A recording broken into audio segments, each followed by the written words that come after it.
Mazali chiqadigan nejniy shirinligini tayyorlanishini o'rganamiz. Juda ham oson va tez tayyor bo'ladigan texnikada tayyorlanishini o'rgataman. Ushbu retsept asosida bemalol nejniy shirinligini sotuvga ham tayyorlasangiz bo'ladi. Birinchi bo'lib elangan unimizga shirinlikamiz solib, kroshka qilib olamiz. Yaxshilab tuxum sarig'iga qabartma yoki razliqli solib, vechka yordamida aralashtirib olamiz, bir xil massa qilib. So'ng kroshkali massamizga tuxumli massani solib, xamir qo'rib olamiz. Xamirimiz shunaqa ko'rinishda bo'ladi. Endi beze tayyorlab olamiz. Beze uchun tuxum oqiga shakar solamiz, kukuruzni kraxmal solamiz va mikserga baland оборотga ko'pirtirishga qo'yamiz. Agar qizlar sizlarda ruchnoy mikser bo'lsa, bezelarni 3 ga bo'lib qilsangiz ham bo'ladi. Xamirimizni muzlatib o'tirishimiz ham shart emas, srazi terkadan chiqaraveramiz. Teng 3 ga bo'lib olamiz.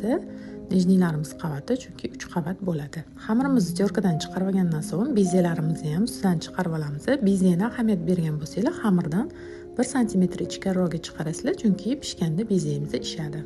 Endi krem tayyorlaymiz. Xona haroratida turgan sariyog'imizni yaxshilab ko'pirtirib olib, varyoniz gushonka solamiz va yana oq gushonka ham solib krem qilib olamiz.